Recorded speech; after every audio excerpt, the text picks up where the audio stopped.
Power Rangers Street Foundation, Chapter 18, Red vs. Blue, Good vs. Evil. Dante knelt before Lucicon. CJ teleported into the scene and handed a USB stick to the Red Cornish Ranger. He walked up past Dante and walked up to the Royal Blue Ranger and handed it to her. She took the USB drive. "Thanks, Mark," the Royal Blue Ranger said with a slight chuckle. She then plugged the USB drive into her morpher and the file started to transfer.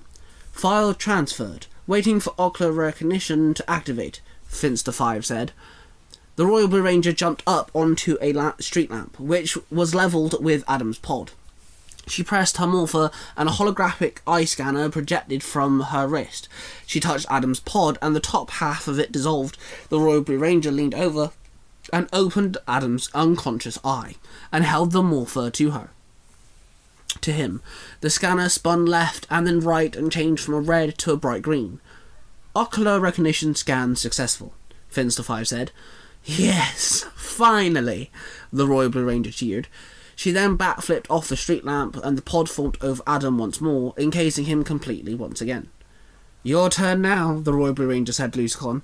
"I shall do this in front of your teammates," Lucicon sneered. He then grabbed Dante and lifted him high off the ground. The black energy started to siphon off of Dante and into Lucicon. Dante screamed out in pain. "We cannot just stand here and watch," the Red Cornish Ranger barked.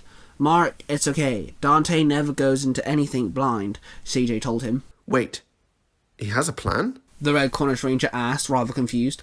"Of course he does," the other Ranger sighed, silently beating herself up, full well knowing that Dante would do something like this. "What's he going to do?" the Red Cornish Ranger asked CJ. "Amy lives with a rather abusive stepfather, and though we can't do a lot, Dante made safety precautions. If Amy beeps her communicator once, it means that she needs a Power Ranger. But if she beeps it twice, it means she needs Dante to come and get her." "And how does that help us?" the Blue Ranger asked CJ after she explained. "Well, I get all the notifications from your communicators as they're linked to my PC survey. Dante beeped the communicator twice," CJ said. "So by reversing it, he's hoping she will come?" the Red Cornish Ranger stated. "Actually, she's already here," CJ replied. "Wait, what? How'd you know?" the other Ranger blurted. Lucicon howled in laughter as he was absorbing the black Mighty Morpher Ranger power from Dante, when suddenly something jumped past them. It was the Pink Ranger. She hit the floor, sliding across the road. She aimed her Astro Blaster and pulled the trigger, energy shots hitting both Lucicon and the Royal Blue Ranger, making Lucicon drop Dante. He hit the floor hard and managed to find his feet. He backflipped away and he helped the Pink Ranger to her feet. Both of them regrouped with their team. "Thanks, Ames. You came just in time," Dante told the Pink Ranger. "Honestly, I was just winging it. I just assumed that's what you meant because of the whole beeping thing," the Pink Ranger said, revealing her communicator. "You're a smart kid, Ames. You did good," Dante said through the lack of breath. "Hey, are you going to be okay?" CJ asked him. "I'll be good. Don't worry about me, but you need to get out of here now," Dante ordered. CJ nodded and pressed the communicator and teleported away. "I better suit up," Dante muttered. Then he pulled out his power morpher and held it out, and it opened, and in a flash of black, he morphed into the black Mighty Morphin Power Ranger once again. "Screw you, Rangers," the Royal Blue Ranger barked. Then Lucicon held up his hands and an army of putrids teleported in. "That's a lot of putrids," the Blue Ranger gasped. "Hey, we got this," the Black Ranger said confidently. "Lead the way," the Red Cornish Ranger said. "Actually, before we do, Mark, can I have your power axe?" the Black Ranger asked him. "My power axe? Sure, here you go," the Red Cornish Ranger said, and summoned his power axe and handed it to the Black Ranger. "Dude, you're the Black Ranger, you've already got a power axe," the Pink Ranger commented. "My point, exactly," the Black Ranger said. Then he summoned his own power axe and dropped into his fighting stance. "Mastodon, Twin Tusk Formation," the Black Ranger called out. The Red Cornish Ranger summoned the Green Dragon Dagger and Saber. Then he dropped into his fighting stance. The Black Ranger looked at the other three. "We're going to cut through and get to Nephes and Lucicon. You three have got these ugly things, right?" the Black Ranger asked. "Hey, we got you, bro," the Blue Ranger said, summoning his chrono sabers and putting the handles together, making them into a double-ended blade. The Black Ranger and the Red Cornish Ranger ran through the crowd of putrids, both of them swinging their weapons, slicing down putrids as they did. The Black Ranger switched both axes to blaster mode and started blasting putrids down. Then the Red Cornish Ranger turned Saba, blade pointing down to the floor, and Saba shot white lasers from his eyes, slicing down putrids as he went. The two long-range attacks cleared a path straight for Luscon and Nephes. "Alright guys, Dante and Mark need these guys cleared, so let's get this done quick, okay?" the Yellow Ranger said, throwing her fist into her palm. "Lead the way, Chloe," the Blue Ranger said. Then the three Rangers dived into the army of putrids. The Blue Ranger jumped in and spun around in circles, gripping onto his double-ended blade, spinning through the army, slicing down putrids as he went. The Yellow Ranger summoned her Thundermax saber. Jumping in the air, using the blaster mode, she aimed down and blasted through the putrids, but then as she landed on the floor, she shifted it back into saber mode and cut down a few putrids as her feet touched the ground. The Pink Ranger somersaulted in and punched one putrid before swinging her foot to its head, knocking it off its feet. She then, blocking incoming attack, punched the putrid in the chest and then swiped it over by gliding her foot under its feet.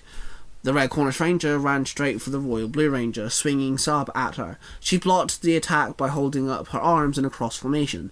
The Red Cornish Ranger then slashed her stomach with the Dragon Dagger, sparks flying off her. Why don't you quit now? Like, seriously, aren't you tired of this? The Red Cornish Ranger asked her.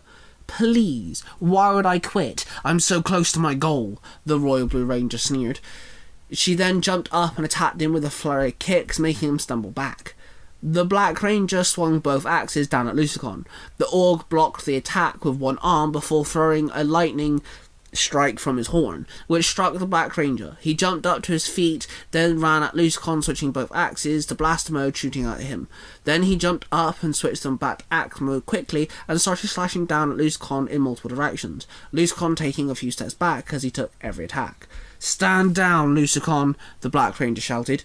"You can't beat me, Black Ranger," Luscon barked back. Then Luscon summoned a demonic sword and started swinging it at the Black Ranger. He managed to block the first attack, but the second swing caught his stomach, knocking him back. Then Luscon booted the Black Ranger in the chest, knocking him backwards. Both of the Rangers stumbled into each other. "Mark, this isn't working," the Black Ranger said as he stood up, back to back with Mark. "I got a crazy idea. Switch places with me," the Red Cornish Ranger suggested.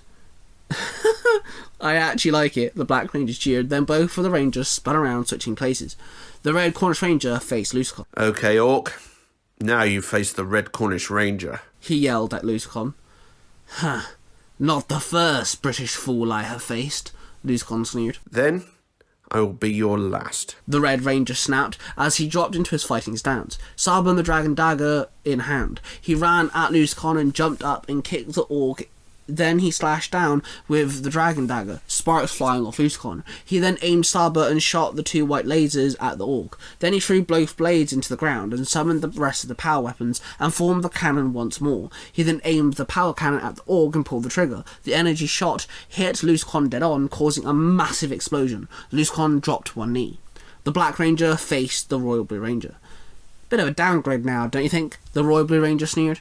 "Okay, fine, Nephes. I'll up the ante for you, shall I?" the Black Ranger replied. He then demorphed and held up his power morpher, and it started to glow silver. Then it shifted form and the light vanished, revealing the lunar morpher in his hand. He flipped it open and pressed the center button. He held the phone to his ear and threw out his free hand. "Wild access!" he called out, and in a flash of light he morphed into the silver Wild Force Ranger. "So this is what Luscon was talking about," the Royal Blue Ranger muttered. Then he summoned his Lunar Q in saber mode and ran at the Royal Blue Ranger. He swung down and slashed the Royal Blue Ranger, sparks exploding off her. He then jumped up and double kicked her before he landed. He rolled back, switching his Lunar Q to blaster mode. He then aimed it and pulled the trigger. Energy blast rained at the Royal Blue Ranger. Explosions erupted and she was thrown off her feet. As she hit the floor, she demorphed and stumbled to a stand. "Screw you, Future Foundation," Nephes barked. She then held up her wrist and pressed her morpher, and a portal opened. "Wait, Nephes," Luscon screamed. "No, Luscon, I got what I wanted. You can deal with these new generation of fools by yourself," Nephes growled. Then she jumped through the portal disappearing behind her. "No, damn it! Not again." the Red Cornish Ranger called out. The Silver Ranger joined his team and they surrounded Lucicon. His 2 mutant generals tried to jump in to defend him. Let me leave, Rangers. You won't be able to beat me now, Lucicon barked. The Red Cornish Ranger jumped up and Lucicon tried to move, but the Red Cornish Ranger summoned his power sword and put it against Lucicon's throat, putting him to a standstill. Release Adam Park now, he demanded. Fine, Lucicon growled. He then looked at the floating white pod and waved his hand, the white pod dematerializing completely, leaving the unconscious Adam Park floating there. I return Adam to where he came from, Lucicon muttered, and Adam teleported away. Where did you send him, Ludicron? The Red Cornish Ranger barked to him. I returned Adam Park home, Lucicon grinned. Lucicon jumped back and his 2 generals shot energy blasts, making the Red Cornish Ranger jump back, holding his hands up to defend himself. Let us flee now, Lucicon grinned. Then the 2 generals followed their master and all 3 of them teleported away. Everyone grouped up and demorphed. Mark, I'm so sorry, man. Nephes got away, Dante said. It's okay. She's a slippery one, Mark replied, looking a bit disappointed. You're going to go after him now, aren't you? Amy asked. I have to. It's my mission, Mark said. Luca and Chloe looked at Dante. Dude, what's wrong? Luca asked. Adam might be at the dojo, Dante said solemnly. Dante looked at Mark, then at his team, and they all nodded at him. He pressed his communicator and teleported away. He teleported into the dojo's apartment. He looked around and ran into the bedroom, then ran into the living area where CJ sat there looking rather sad. She revealed her monitor and it showed the picture of the globe. I scanned the entire planet twice. He isn't here, Dante, I'm sorry, CJ muttered. Dante teleported back to the group, who were talking to Mark. He isn't here. He isn't anywhere, actually, Dante said with a sigh. I'm so sorry, Dante, Chloe said, tears filling her eyes. She ran over and hugged him. Then he walked over to Mark. Mark, you're a fine fellow, and you're welcome here whenever you want. If you ever need us, we got your back, okay? Dante told him. Thank you. You are an amazing team, and I know you will show that freak what's what. Mark replied. Don't be a stranger, Amy smiled. Mark nodded, then looked at Luca. You think about it, what I said, yeah? Mark told him. Yeah, I got you, Luca nodded. Then Mark pulled out a strange-looking device and handed it to Dante. What's this? Dante asked. It's a dimensional device. I don't need it anymore. But the last place that it was registered is a dimension that also seems to be looking for their Adam. Tell them I sent you, and maybe they can help. Mark explained. A different universe? Dante asked shockingly. You don't have to, but think about it. You never know. Mark told him. Thanks, Mark, Dante grinned. Mark then pressed his communicator and a portal similar to the one Nephes jumped through opened. Alright, Future Foundation. Till we meet again, Mark said. Next time, bro, Dante grinned. They all waved as Mark waved back, and then he walked through the portal. The portal closed behind him. The Red Cornish Ranger had left Universe 113. Ah, man, I forgot to ask about Cornish pasties, Luca gasped. Everyone went home and the day dragged on. Later that night, Chloe woke and climbed out of bed and tiptoed around the room, trying not to wake CJ in the process. She walked into the living area and found Dante sat there with a backpack, sat next to him, and the dimensional jumper device in his hands. Luca was asleep on the couch opposite him. Are you actually going to go? Chloe asked as she sat next to him. I don't know. It's only a thought. It's crazy though, right? Dante asked her. I think what's crazier is you're a strong man, Dante. You're 18. You're a good, wholehearted leader. You train us, you house half of us, you're like a big brother to Amy, and the last 2 months have been really tough. I think you deserve a chance to save the one person that means a lot to you, Chloe told him. But the team's gonna be mad, Dante said. Nah, they'll get it, Chloe responded. Dante placed his hand on her knee. You're in charge until I get back, okay? Dante grinned. Chloe leaned over and hugged him. Go. Find out what you can. Anything is better than nothing. And hey, you gotta meet more rangers. That's gotta be kinda cool, Chloe said, wiping a tear off her cheek. Yeah, I will. I should better get in contact with CJ, so I'll call you guys when I can, Dante said. Chloe and Dante stood and walked to the centre of the room. Dante aimed at the dimensional jumper device and pulled the trigger, summoning a portal. This portal was different to the one Mark and Nephes used, as it was more unstable. Dante swung his bag over his shoulders, and he walked through it. Chloe waved him goodbye, and the portal closed. "When you get back, dumbass, maybe you can figure out that I love you," Chloe said, with tears rolling down her face. Luca bolted up and wiped saliva off his chin. What's going on?" he asked sluggishly as he yawned. Luzcon walked into his collection room. Foul mood. Angry, annoyed, and in pain. He slowly walked around the shelves and then noticed a box of a letter on it. He opened the box to find 3 small crystal orbs. Each one looked like a galaxy. Then Lucicon opened the letter and read it. "Dear Lucicon, if you're reading this, then you have failed. So I had Finster 5 form these for you. They will need some form of morphing grid energy, and they will reawaken your wife, your brother, and your son. I hope you know how to find them. Anyway, you can thank me later. Thanks for the fun. Love you lots, Nephes." The letter said, "My wife, my brother, my son," Luzcon said out loud, rather confused. His 2 mutant generals walked in and approached Luzcon. "Master, what's happening now?" one general said. "We are heading home," Luzcon sneered. In a dimensional slipstream, Nephes walked through the green and black dimensional tunnel, waiting for the portal to open.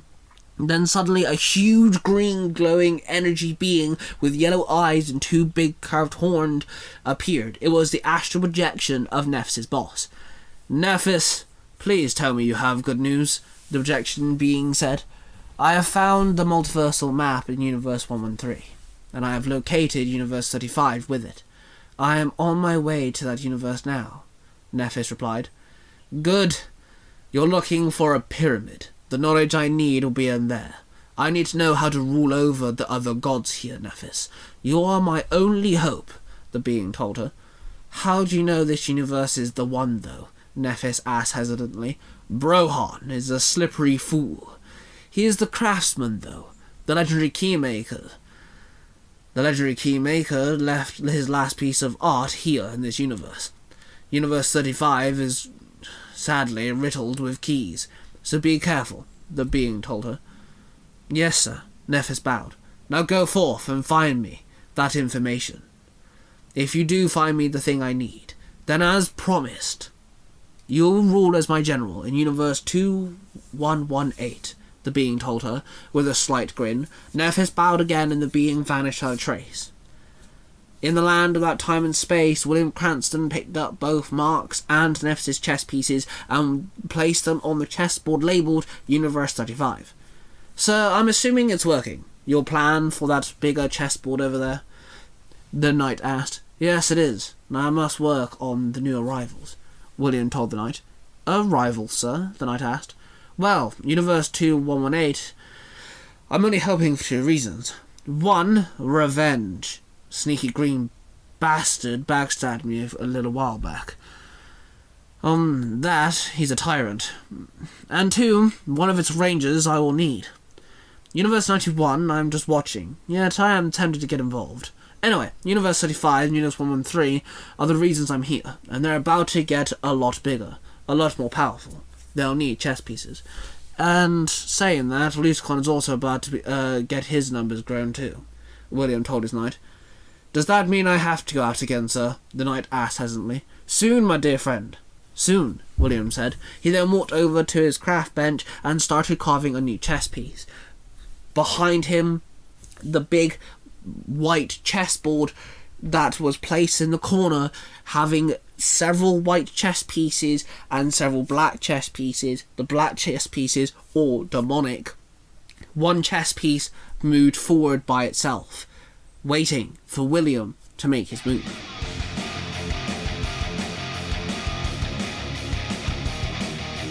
If you enjoyed this episode, why not check out the rest of Power Rangers Future Foundations on Tiger Tales, produced by Ty Tiger, one of the 3 Ranger Bros.